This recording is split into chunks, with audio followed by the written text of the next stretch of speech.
Bueno, muchas gracias a vosotros por habernos permitido también mostrar algunas de las cosas. Ayer estuvieron José Pedro Lama y Luz Fernández, compañeros, en las actividades que estamos desarrollando en la Escuela de Arquitectura de Sevilla. Yo he venido otros años admirando este encuentro que constantemente hacéis con gran esfuerzo y que, la verdad, de nuevo agradezco. Presentamos realmente una experiencia bastante breve, bastante corta, que cuento su origen. Esto es parte de un taller internacional que se desarrolla como asignatura de libre configuración, dirigido por Vázquez Consuegra y Cruz Ortiz y patrocinado, ¿no? Sin embargo, ese taller nos permite generar, por motivo de un concurso, bueno, pues una experiencia que casi diría que es extraacadémica, que la desarrollamos de junio a septiembre, ¿no? Usando lo que podemos de la escuela y lo que podemos, que cada vez queremos usar más todos los medios de fabricación digital, por ejemplo, en los que se están trabajando en la Escuela de Arquitectura de Sevilla y que ayer estuvo José Pérez de Lama mostrando, y que sobre todo nos interesa, en este caso, en este taller, que se desarrolla un proyecto de una manera bastante común al resto de las escuelas, el doble paso que se genera desde la abstracción a la concreción, ¿no? Se trata de justamente el momento en el que se les solicita a los alumnos generen, tras acabar sus proyectos, pues una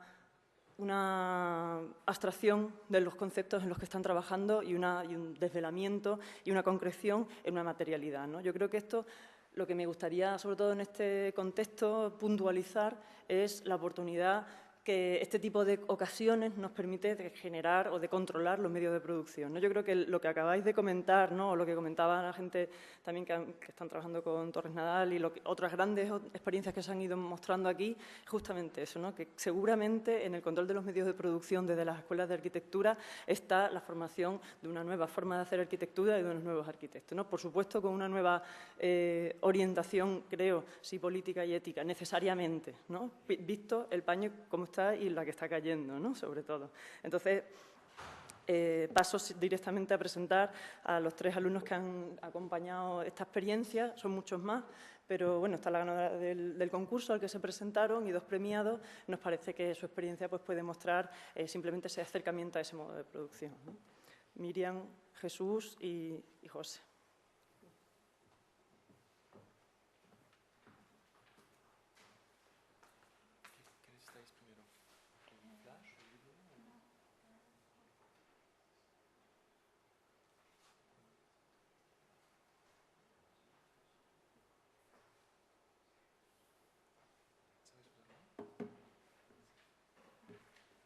O sea, con las flechas con estas flechas puedes pasar.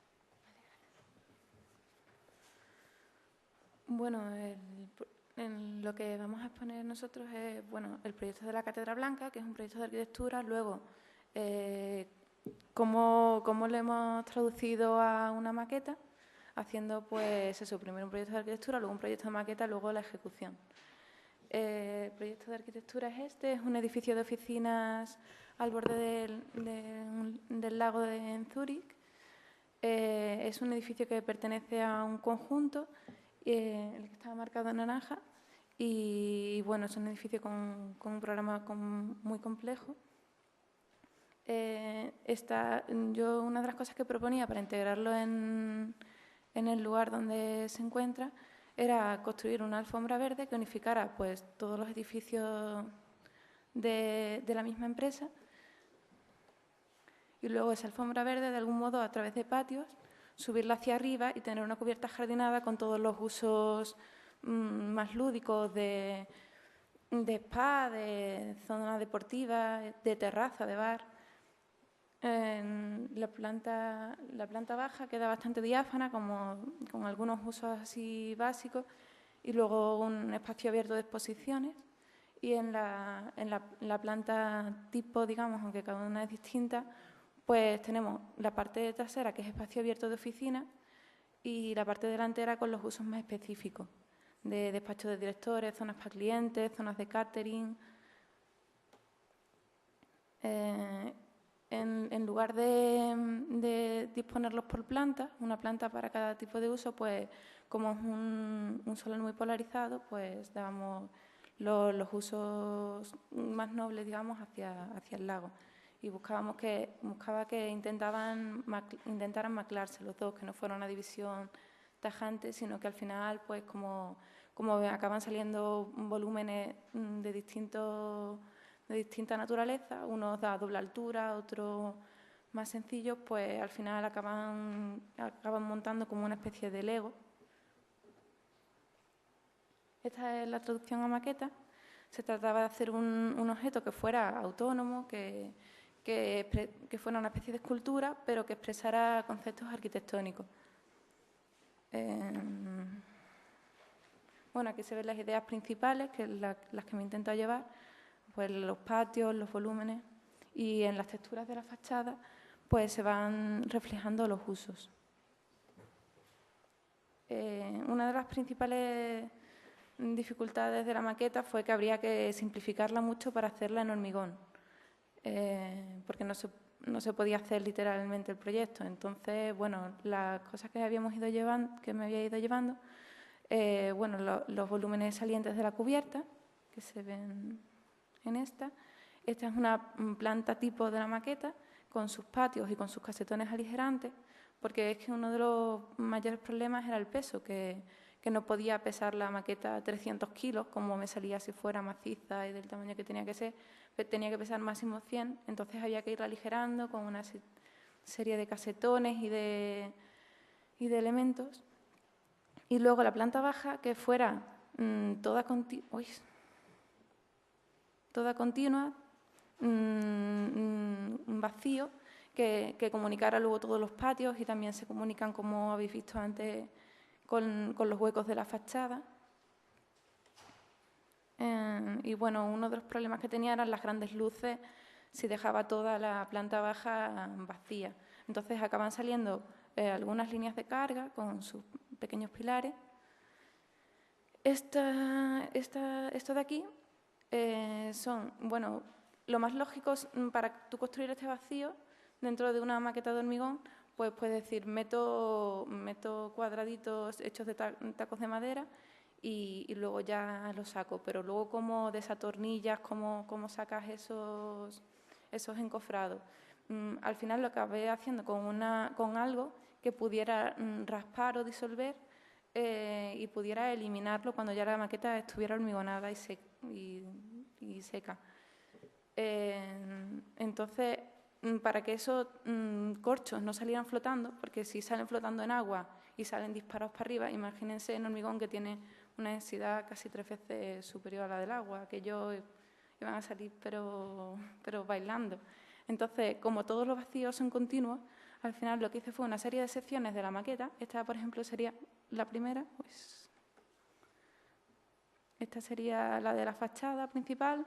A esta se va pegando la siguiente sección, de manera que a base de distintas secciones pues voy consiguiendo algo sólido que sea rígido, y cuando yo eche el hormigón que no se mueva.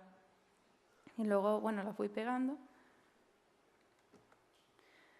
Este sería el vacío interior. Como veis, está boca abajo, porque bueno, el hormigón caerá sobre esta superficie, haciendo peso sobre ella, y entonces se queda por el peso del hormigón, como lo tiene encima, y por los patios que la atraviesan entera, que son las conexiones con el resto, pues todo se mantiene estable durante el proceso de ejecución de la obra. Esto es armado de retracción, porque no debemos olvidar que estamos tratando con hormigón, que es un material pues que tiene sus necesidades. Y luego las líneas principales de carga también tienen un armado que es estructurante. Esta sería la caja exterior, hecha con DM, para soportar los empujes horizontales y que no se abra. Y bueno, esto ya sería empezando el desencofrado. Como veis, la parte de abajo, esta sería la planta baja, pues es la que queda hacia arriba, porque es la que al final tiene un acabado menos controlado, que es la superficie del hormigón al echarlo, y luego raspando, haciendo los huecos. Y la parte más perfecta pues es la de la cubierta, que es la que queda abajo, que es en la que sí que podemos dar, bueno, como veis aquí está todo forrado con cinta de carrocero para dar un acabado suave, para controlar la textura de los patios y de la cubierta, que no se note el poro del porespán. ¿Veis? Esta es la zona de la cubierta cuando ya le hemos dado la vuelta, desencofrando. Y bueno, las texturas de los usos las hice con, bueno, este es el alzado y las hice rayando sobre poliestireno extruido con distintas herramientas para conseguir distintas texturas, distintas escalas. Y el resto, pues, machacando, daba una textura más isótropa porque se refiere al uso de la oficina. Aquí se aprecia un poco. Y bueno, estas son las imágenes de la maqueta terminada. La planta baja continua, comunicada todos los huecos entre sí, de un modo fluido. Y el juego de volúmenes que entran, salen y que le dan profundidad a la maqueta.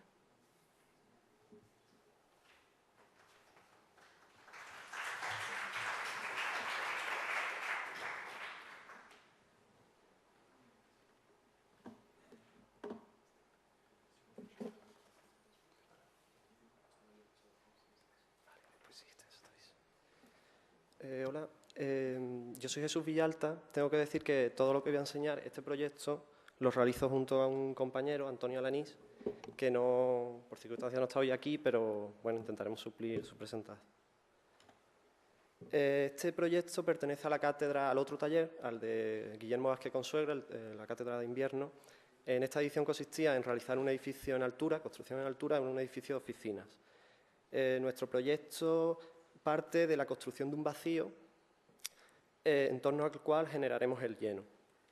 Este vacío tiene que cumplir una serie de características. En primer lugar, ser un vacío continuo, puesto que será el que abrigue todo el lleno de la pieza. Ser un vacío estructurante y ser un vacío jerarquizado. O sea, dentro de la propia maqueta, esta es la maqueta de vacío, pues se ven distintas situaciones, desde lo más pequeño, que serán zonas de paso, zonas de cruces de vista, a zonas mayores, situaciones de espacios comunes. Esto es un poco la construcción del lleno, desde la maqueta del vacío, que era como la primera construcción. Colocábamos los dos núcleos necesarios para el funcionamiento del proyecto y el negativo del vacío, que en este caso es el lleno. La sección final del proyecto, un poco en donde se ve que el protagonismo del proyecto se lo otorgamos a este vacío recorrible, continuo y jerarquizado, como digo.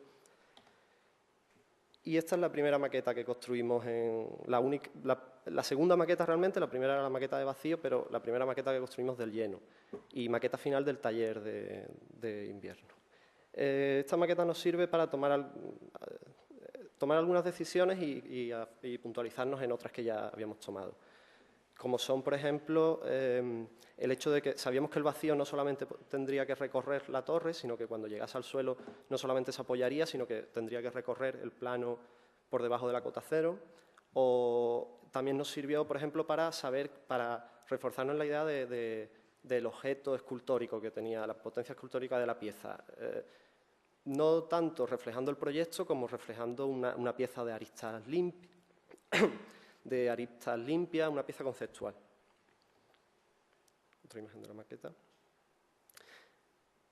Otra cosa que apreciábamos con la construcción de esta maqueta es que toda la riqueza espacial del volumen vacío interior se perdía al colocar las fachadas.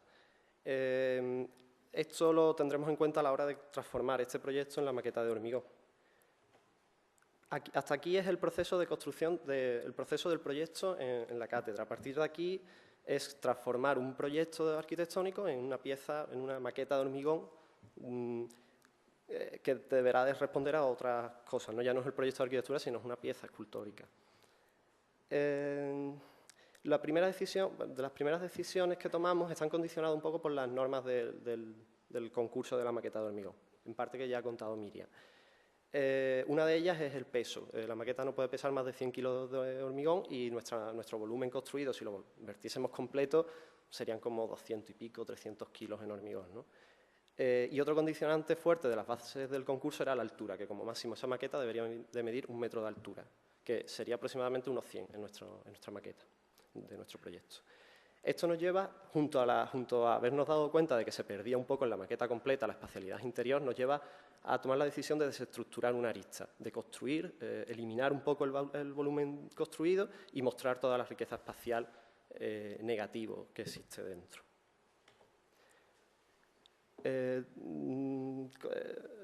Llegamos un poco a este modelo, que sería la imagen que queremos final en nuestra pieza, en nuestra maqueta, y tomamos la decisión, por ejemplo, con respecto a las texturas.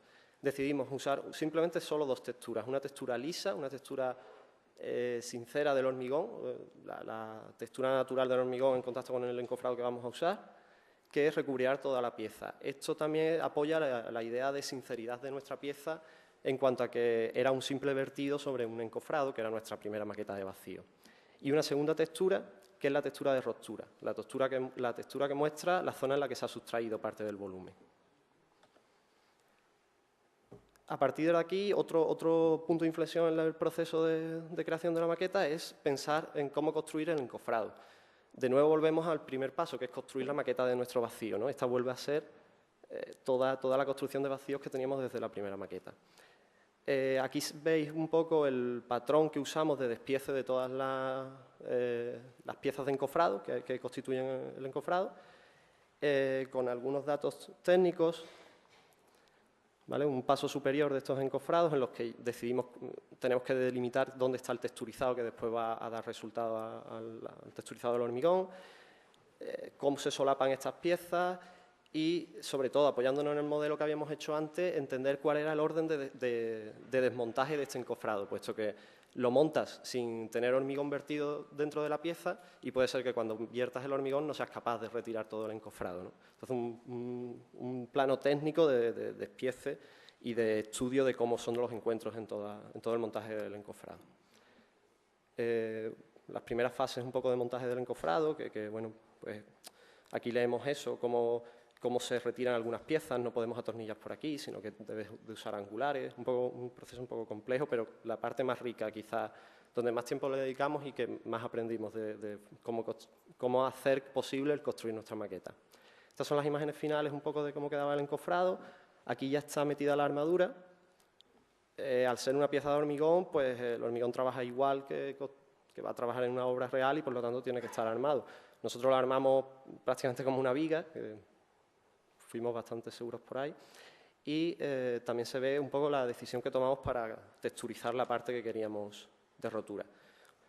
Todo el proceso fue un poco artesanal, y desde el corte de todas las piezas, el armado, la fabricación por parte de nosotros de todos los separadores, incluso llegando a la textura. Pues nos planteamos opciones más complicadas, pero al final decidimos usar una cinta adhesiva arrugada que daría una textura distinta. Más imágenes del encofrado. Vertíamos por uno de los laterales de la maqueta y después la maqueta la colocaremos vertical sobre este plano.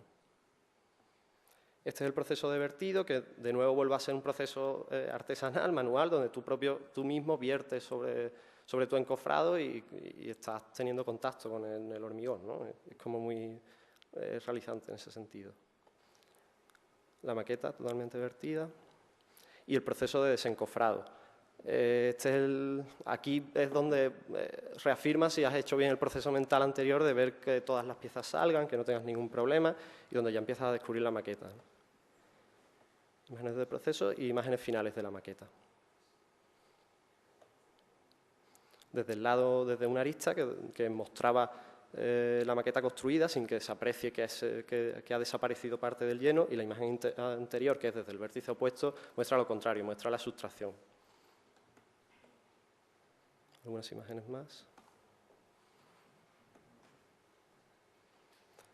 Esta es un poco la idea que nosotros queríamos, ¿no? Del hormigón sincero, pues que envuelva toda la pieza, puesto que nuestra pieza es un vertido y todas las caras deberían ser idénticas, excepto la superficie de rotura en la que se habían sustraído. Y si funciona, para acabar os pongo un flash, un pequeño corte de película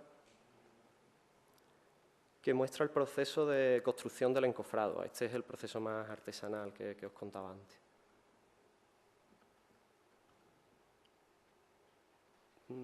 ¿Tiene volumen?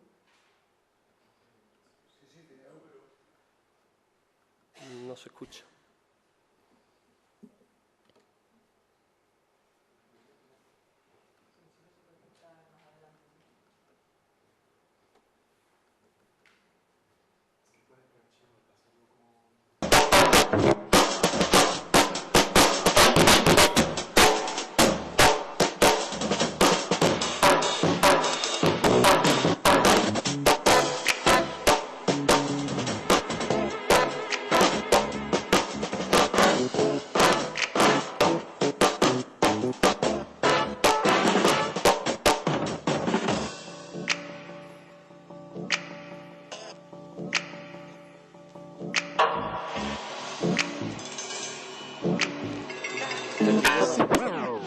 El vídeo va a enseñar solamente el proceso de construcción del cofrade, es como una parte dentro de todo lo que os he enseñado anteriormente. Faltaría después todo el vestido, pero es como la parte más trabajada, la parte en la que más tiempo le dedicamos y la parte que realmente controlas más, ¿no?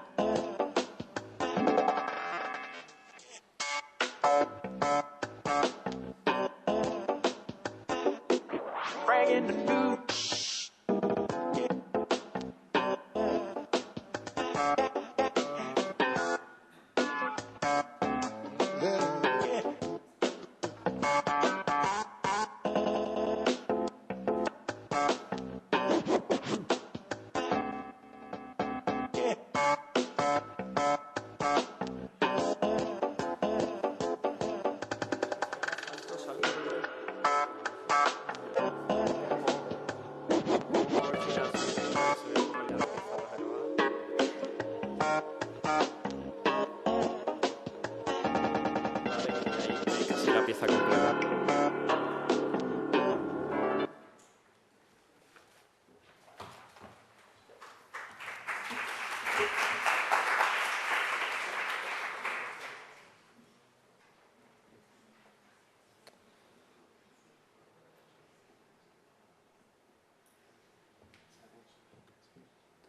Bueno, sí, voy a ser muy rápido.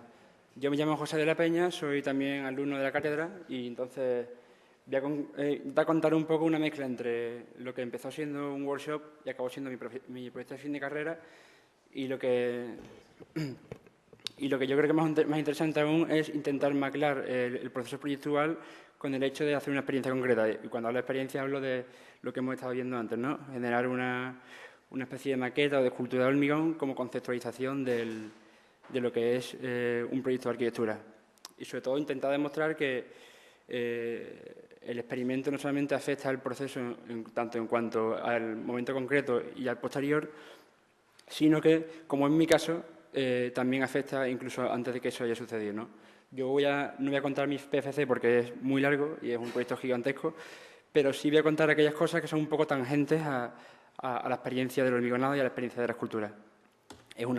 Como habéis visto, había que hacer una torre en altura, en la S30, y, bueno, un solar muy grande, un espacio que se entendía en movimiento, un espacio urbano desdibujado y todavía sin colmatar, y como un poco las cosas que son principales, que es contexto de S30, 3 organismos públicos.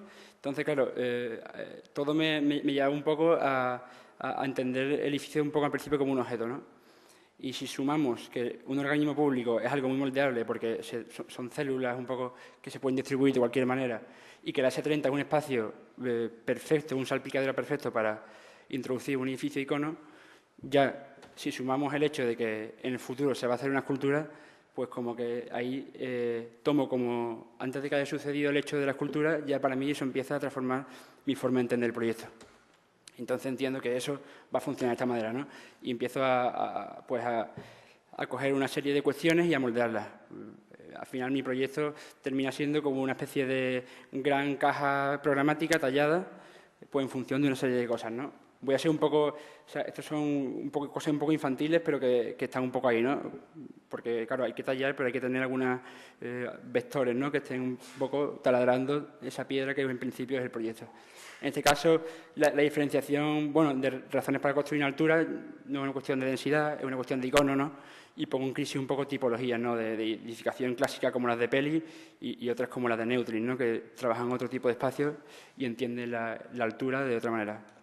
También me interesaba mucho el tema de, y esto también está muy relacionado con el aprendizaje de la escultura, el tema de la tipología, de intentar buscar un proyecto autoperceptivo. Las torres suelen ser aburridas en el sentido en que son verticales por estructuras y no se pueden recorrer oblicuamente, no se pueden entender de sí mismas, ¿no? Y aquí estamos viendo un proyecto de Bofill, del Balden en Barcelona, que sí es interesante por algo, bajo mi punto de vista, es que se va comprendiendo y se va asimilando mediante sí mismo, ¿no? Cosa que me parecía tremendamente interesante. Bueno, y también habla de la disolución. A través de la escultura también un poco intento disolver la tradición tipológica, ¿no? Dos edificios maravillosos, el primero sobre todo el Seagram en Nueva York y 50 años después el New York Times, son edificios en altura que tienen la tipología exacta. Es decir, las torres son tipologías que son muy estrictas por cuestiones prácticas, probablemente también, pero yo he intentado un poco, pues con ese tallado, cambiar un poco eso, ¿no? Bueno, y después las cuestiones ya clásicas de la luz y de la geometría modular, etcétera, ¿no? Entonces, pues básicamente, conceptualizándolo, hay un volumen, hay una intención de iluminación a través de un patio, hay una intención de separar el edificio en dos partes pragmáticas diferentes y después tenemos un corte, un recorte, un esculpido. No lo he comentado, pero son 3 consejerías de Economía y Hacienda y el edificio lo que acaba siendo es un gran basamento, un mirador y ese espacio de oficina acaba convirtiéndose en 3 torres diferentes que además pierden sección para ir iluminando el patio, ¿no? Un poco este fue el primer croquis que generé de esta idea, ¿no?, de las 3 consejerías y de la torre, que es una torre pero que se convierte en 3, ¿no?